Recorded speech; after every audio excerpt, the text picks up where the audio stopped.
Hello friends, welcome back to our channel. இன்றைக்கான வீடியோவில் என்ன பார்க்க போகிறேன்னு பார்த்தீங்கன்னா, எக்ஸமைட் வச்சு எப்படி எனிமி தலையில் இடியாப்பம் சொல்லலாம் அப்படிங்கிறதுக்கான வெறித்தனமான டிப்ஸு தான் பார்க்க போகிறோம். கொஞ்ச நாளாக கேம் பிளேவாக போட்டிருந்தேன். அதனால தான் இன்றைக்கி ஒரு டிப்ஸ் அண்ட் ட்ரிக்ஸ் போடலாம் அப்படின்னு சொல்லிட்டு இந்த வீடியோ போடுறேன். இதை மாதிரி அடிக்கடி டிப்ஸ் அண்ட் ட்ரிக்ஸ் வீடியோ வந்துகிட்டே இருக்கும். ஸோ தொடர்ந்து வாட்ச் பண்ணுங்கள். சரி, கதைக்குள்ளே வந்துடலாம். எப்படி எக்ஸமைட் வச்சு ஹெட்ஷாட் அடிக்கிறது, நான் என்ன தான் மூச்சு திணற முக்கி இழுத்தாலும் கழுத்துக்கு மேலே காவாசி கூட ஏற மாட்டேங்குது அப்படின்னு சொல்கிறவங்களாம் கண்டிப்பாக இந்த வீடியோ ஃபுல்லாக பாருங்கள். இப்போ எக்ஸமைட் பார்த்தோம்னா அப்டேட்டுக்கு அப்புறம் சொல்லவே தேவையில்ல, சும்மா வேறு லெவலில் அடிக்குது. பயங்கரமாக பவர் ஏற்றி வச்சுருக்கானுங்க. ஆனால் இந்த எக்ஸமைட்டுக்கு பவரை கொடுத்துட்டு ஸ்காரில் உள்ள பவரையெல்லாம் தூக்கி விட்டுட்டாங்க. ஸ்காரு M188 இதுக்கு எல்லாத்துக்குமே பவரை குறைச்சிட்டாங்கன்னு சொல்லலாம். அதுவும் ஸ்கார்லாம் பார்த்துட்டிங்கன்னா சொல்லவே தேவையில்ல, ரொம்ப ரொம்ப ரொம்ப கேவலமான கரைஞ்செடுத்த கரும முடிச்ச கண்ணாக மாறிடுச்சு. அதனால இந்த ஸ்கார் யூஸ் பண்ணுறவங்களாம் நம்ம என்ன ட்ராக் பண்ணாலும் முதல்ல மாதிரி ஹெட்ஷாட் ஒழுக மாட்டேங்குது, ஐயோ நம்ம கரெக்டாக விளாட்றது இல்லையா அப்படின்னு சொல்லிலாம் நினைக்காதீங்க. அது உங்கள் மேலே உள்ள தப்பு கிடையாது, இந்த ஃப்ரீ ஃபயர் காரனுங்க பண்ணுற வேலை. அதனால இந்த ஸ்கார் யூஸ் பண்ணுறவங்களாம் கொஞ்ச நாளைக்கு ஸ்காரை தவிர்த்துட்டு M4A1 எக்ஸமைட் இந்த மாதிரி கன்னெல்லாம் எடுத்து யூஸ் பண்ணுங்கள். ஏன்னா நம்ம சூழ்நிலைக்கு தகுந்த மாதிரி நம்மளை மாற்றிக்க வேண்டியதான். சரி, இப்போ நம்ம மேட்ருக்குள்ளே வரலாம். எக்ஸமைட்டில் எப்படி ஹெட்ஷாட் அடிக்கிறது அப்படின்னு சொல்லி பார்ப்போம். எக்ஸமைட்டில் ஹெட்ஷாட் அடிக்கணும்னா அதுக்கு வேறு வழியே கிடையாது, ட்ராக் தான் பண்ணி ஆகணும். எல்லாத்துக்குமே ட்ராக் தான். ஆனால் மற்ற கண்ணை கம்பேர் பண்ணும்போது எக்ஸமைட்டில் நீங்கள் ட்ராக் பண்ணிங்கன்னா மற்ற கண்ணை விட நல்லாவே ஹெட்ஷாட் உழுகுது. ஏன்னா இந்த அப்டேட்டுக்கு அப்புறம் அதை மாதிரி இந்த கண்ணை மாற்றி வச்சுருக்கானுங்க. இல்லை எப்படி ட்ராக் பண்ணுறது, எதை மாதிரி ட்ராக் பண்ணால் ஹெட்ஷாட் ஒழுகும் அப்படின்னு சொல்லி நிறைய பேர் இருப்பீங்க. நீங்கள் எப்படி ட்ராக் பண்ணணும் அப்படின்னு பார்த்துட்டிங்கன்னா, நிறைய பேர் என்ன பண்ணுவீங்கன்னா, எனிமியோட காலிலேருந்து மேலே எழுப்பீங்க. இது நான் ஆல்ரெடி சொல்லியிருக்கேன். காலிலேருந்து மேலே எழுத்திங்கன்னா கண்டிப்பாக ஹெட்ஷாட் உழுகிறதுக்கு வாய்ப்பே கிடையாது. ஏதாவது ஃப்ளூக்கில் வேணால் உளுந்தா உண்டு, மற்றபடி நீங்கள் நினைக்கிற மாதிரிலாம் ஹெட்ஷாட் உழுகாது. நீங்கள் ஹெட்ஷாட் அடிக்கணும்னா எனிமியோட நெஞ்சு, அதாவது அவனோட செஸ்ட்டிலேருந்து மேலே ஏற்றணும். செஸ்ட்டில் வச்சுட்டு அந்த ஃபயர் பட்டனை நல்லா மேலே ஏற்றிடுங்க. உங்களால் எவ்வளோ ட்ராக் பண்ண முடியுமோ அந்த அளவுக்கு ட்ராக் பண்ணுங்கள். அப்படி பண்ணாலே போதும், சூப்பராக ஹெட்ஷாட் அடிக்கலாம்.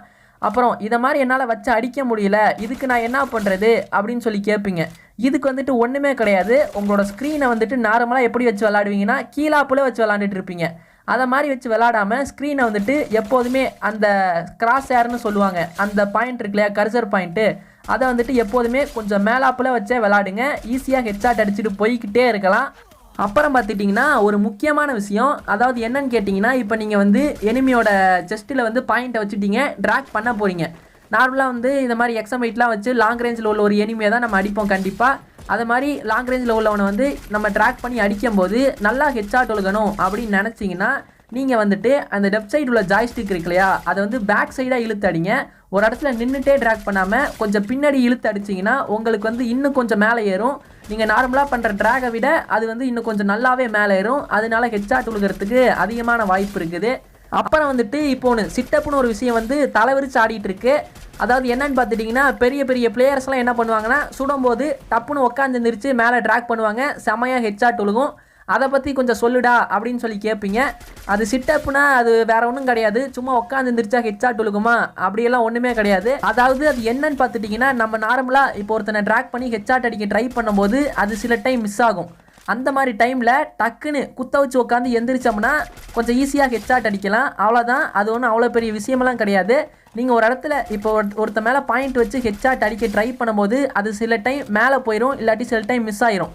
அந்த மாதிரி டைமில் நீங்கள் டக்குன்னு அந்த இடத்துல உட்காந்து எந்திரிச்சு அந்த ஃபயர் பட்டனை மேலே ட்ராக் பண்ணிங்கன்னா கொஞ்சம் ஈஸியாக ஹெட்ஷாட் அடிக்கலாம். அவ்வளோதான், அது ஒன்றும் அவ்வளோ பெரிய விஷயமெல்லாம் கிடையாது. நீங்கள் எடுத்தோடனே இந்த சிட்டப்பெல்லாம் உட்காந்து பண்ணிகிட்டு இருக்காதீங்க. முதல்ல நார்மலாக ட்ராக் பண்ணி பழகுங்க. எனிமி மேலே அந்த கர்சரை வச்சு நல்லா ட்ராக் பண்ணி ஹெட்ஷாட் அடித்து பழகுங்க.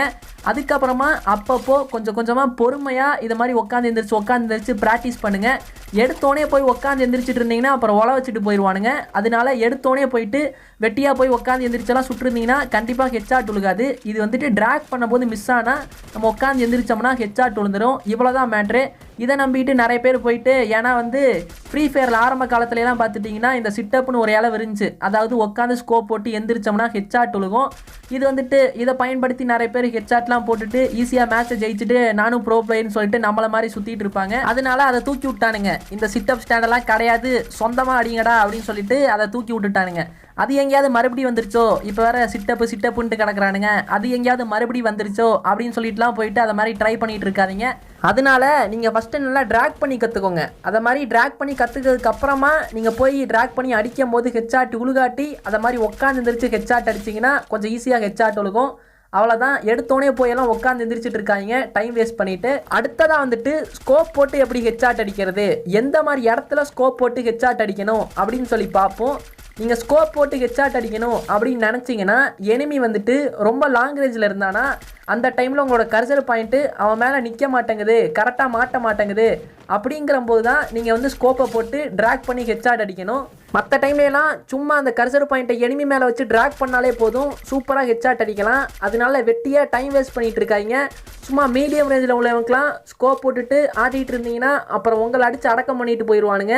அதனால ஸ்கோப்பை வந்துட்டு லாங் ரேஞ்சில் மட்டும் யூஸ் பண்ணி பழகுங்க. அப்புறம் வந்துட்டு அது மட்டும் இல்லாமல் இந்த ஸ்கோப் போட்டு எப்படி ஹெட்ஷாட் அடிக்கிறது அப்படின்னு சொல்லி பார்த்துருவோம்.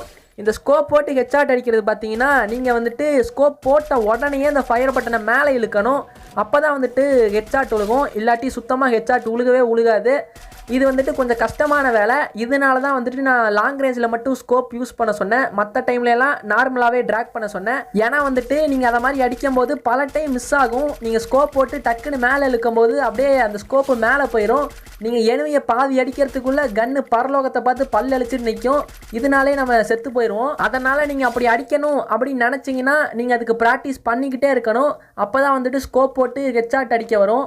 அதனால மேக்ஸிமம் இந்த ஸ்கோப் போட்டு ஹெட்ஷாட் அடிக்கிறத அவாய்ட் பண்ணிவிட்டு நார்மலாகவே ட்ராக் பண்ணி ஹெட்ஷாட் அடிங்க, சூப்பராக ஹெட்ஷாட் அடிக்கலாம். அப்புறம் வந்துட்டு எக்ஸமைட்டுக்கு எந்த சென்சிட்டிவிட்டி வச்சு அடித்தோம்னா நல்லா ட்ராக் பண்ணால் ஹெட்ஷாட் உழுகும் அப்படின்னு சொல்லி கேட்பீங்க. இந்த கணக்கு நான் வீடியோ ரெக்கார்ட் பண்ணலாம் அப்படின்னு சொல்லிட்டு ட்ரைனிங் மேட்ச்க்குள்ளே போகும்போது 90ல் வச்சுட்டு போனேன். சென்சிட்டிவிட்டி வந்து 90ல் வச்சுட்டு உள்ளே போனேன். உள்ளே போய் நான் ட்ராக் பண்ணேன், போட்டு காட்டுத்தனமாக ட்ராக் பண்ணேன். ஆனால் ஹெட்ஷாட்டு பார்த்துட்டிங்கன்னா அந்த அளவுக்கு உழுகலை, ரொம்பவே கம்மியாக தான் உழுந்துச்சு ஹெட்ஷாட்டு. அப்புறம் வந்துட்டு அப்படியே 94க்கு மாற்றினேன், அப்பையும் வந்து சரி வரல, அப்படியே 96க்கு வச்சேன். அதுக்கப்புறமும் அதோட வேலையை தான் காமிச்சிது, சுத்தமாக ஹெட்ஷாட்டே அவ்வளோவா அடிக்கவே வரல. அப்புறமா கடைசியாக 98ல் வச்சேன். அதாவது நான் சொல்கிறலாம் பார்த்தீங்கன்னா ஜென்ரல் தான் நான் மாற்றிக்கிட்டே வந்தேன், மற்றது எல்லாமே 100ல் தான் இருந்துச்சு. ஜென்ரல் மட்டும் இதை மாதிரி மாற்றிக்கிட்டே வந்தேன். அதுக்கப்புறமா 98ல் வச்சு அடித்தேன். கடைசியில் வந்துட்டு 98ல் வச்சு ட்ராக் பண்ணேன், சூப்பராக ஹெட்ஷாட் விழுந்துச்சு. அதனால உங்களையும் நான் 98 வச்சு அடிங்க சூப்பராக ஹெட்ஷாட் விழுகும் அப்படிங்கலாம் சொல்ல மாட்டேன். ஏன்னா வந்துட்டு சென்சிட்டிவிட்டிங்கிறது ஒவ்வொரு ஃபோனுக்கு ஒவ்வொரு மாதிரி. அதனால வந்துட்டு நீங்கள் என்ன பண்ணுறீங்கன்னா ஃபஸ்ட்டு 80ல் வச்சுட்டு ட்ரைனிங் மேட்ச்சுக்குள்ளே போங்க, அதுலேருந்து மாற்றிக்கிட்டே வாங்க, 100 வரை மாற்றிட்டே வாங்க. உங்களுக்கு எதில் ஹெட்ஷாட் உழுகுது அப்படின்னு சொல்லிட்டு சேஞ்ச் பண்ணி விளாண்டு பாருங்கள். அப்புறம் வந்துட்டு இந்த கன்னில் வந்து நான் ஃபஸ்ட் டைம் ட்ரைனிங் மேட்ச் போகும்போது இந்த கன் எடுத்துகிட்டு எந்த அட்டாச்மெண்ட்டுமே போடலை, சும்மா தான் போனேன். இந்த கன்னில் எந்த அட்டாச்மெண்ட்டுமே போடாமல் அப்போயே வந்துட்டு சூப்பராக ஹெட்ஷாட் விழுந்துச்சு. அதுக்கப்புறமா செகண்ட் மேட்ச் வந்து அட்டாச்மெண்ட்டு போட்டு அடித்து பார்க்கலாம் அப்படின்னு சொல்லிட்டு இந்த கன்னில் பைபாடும் சைலன்சரும் எடுத்து போட்டு அடித்தேன். அது வந்துட்டு நார்மலாக எந்த அட்டாச்மெண்ட்டும் போடாமல் அடித்ததை விட சூப்பராக கொஞ்சம் அட்வான்ஸாகவே அடிச்சதுன்னே சொல்லலாம். அதனால பைப்பால்லாம் கிடச்சிதுன்னா தூக்கி போடாமல் தாராளமாக எடுத்து போட்டு சாத்துங்க. அப்புறம் வந்துட்டு நிறைய பேர் இருப்பாங்க, ப்ரோ நான் என்ன தான் ட்ராக் பண்ணாலும் சுத்தமாக ஹெட்ஷாட்டே உழுக மாட்டேங்குது, நான் என்ன தான் மூக்கு முட்டை தின்னுட்டு வந்து முக்குனாலும் 3 இன்ச்சுக்கு மேலே முக்கால்வாசி கூட ஏற மாட்டேங்குது, நான் என்ன சென்சிட்டிவிட்டி வச்சாலும் ஹெட்ஷாட்டே உழுக மாட்டேங்குது அப்படின்னு சொல்லிலாம் நிறைய பேர் இருப்பாங்க. அவங்களுக்கெல்லாம் என்ன பண்ணுறது, எப்படி ஹெட்ஷாட் அடிக்கிறது அப்படின்னு சொல்லி பார்த்தீங்கன்னா ஃபோனை வந்துட்டு ஒரு 100% சார்ஜ் போட்டுக்கோங்க. சார்ஜ் போட்டுட்டு ட்ரைனிங் மேட்ச் போங்க. ட்ரைனிங் மேட்ச் போகும்போது ஒரே ஒரு கன்று மட்டும் எடுத்துகிட்டு போங்க. இப்போ எக்ஸமைட்டில் ஹெட்ஷாட் அடிக்கணும் அப்படின்னு நினச்சிங்கன்னா அந்த கன்னை மட்டும் எடுத்துகிட்டு போங்க. கூட வந்துட்டு அந்த M188 எடுத்துகிட்டு போயிடாதீங்க. ஏன்னா உங்களுக்கு அதை வச்சே தான் அடிக்க தோணும், நம்ம கை சும்மாவே இருக்காது. அதனால் நீங்கள் இந்த கன்னை மட்டும் எடுத்துகிட்டு போயிட்டு ஒரு 3 மணி நேரத்துக்கு விடாமல் உட்காந்து உங்களால் எந்தெந்த மாதிரிலாம் அடிக்க முடியுமோ அந்தந்த மாதிரிலாம் அடிங்க. உங்களுக்கு எப்படிலாம் ட்ராக் பண்ண தோணுதோ அப்படிலாம் ட்ராக் பண்ணுங்கள். அப்போ வந்துட்டு உங்களுக்கு எப்படி ட்ராக் பண்ணி எப்படி அடித்தா ஹெட்ஷாட் அடிக்க வருது, உங்கள் ஃபோனுக்கு ஏற்ற மாதிரி எந்த மாதிரி அடித்தா ஹெட்ஷாட் அடிக்க வருது அப்படின்னு சொல்லி பாருங்கள். அப்படியே அதை வச்சு ஹெட்ஷாட் அடித்து பழகிருங்க, வேறு ஒன்றும் பண்ண வேணாம். ஓகே ஃப்ரெண்ட்ஸ், இந்த வீடியோ பிடிச்சிருக்குன்னு நினைக்கிறேன். வீடியோ பிடிச்சிருந்துச்சுன்னா ஒரே ஒரு லைக் கொடுத்துருங்க. அப்புறம் வந்துட்டு இதை மாதிரி டிப்ஸ் அண்ட் ட்ரிக்ஸ் வந்து அடிக்கடி இடையில போடுவேன். அப்புறம் கேம் பிளேவும் போட்டுக்கிட்டே இருப்பேன். உங்களுக்கு வேறு ஏதாவது வீடியோ வேணுன்னா கண்டிப்பாக வந்து கமெண்ட் பாக்ஸில் கமெண்ட் பண்ணுங்கள். அப்புறம் இந்த வீடியோ பற்றி ஏதாவது சொல்லணும்னு நினச்சிங்கன்னா அதையும் கமெண்ட்டில் சொல்லுங்கள். அப்புறம் வந்துட்டு எக்ஸமைட் யூஸ் பண்ண மறந்துடாதீங்க, அப்டேட்டுக்கு அப்புறம் வேறு லெவலில் அடிக்குது. அதனால கண்டிப்பாக போய் யூஸ் பண்ணுங்கள். இன்ஸ்டாகிராமில் ஃபாலோ பண்ணாமல் இருந்தீங்கன்னா வந்து ஃபாலோ பண்ணிக்கோங்க. அங்கே உங்கள் கொஸ்டின்ஸ் எல்லாம் கேளுங்க, கண்டிப்பாக ரிப்ளை பண்ணுறேன். தேங்க்யூ ஃபார் வாட்சிங் friends. See you next video. Bye bye.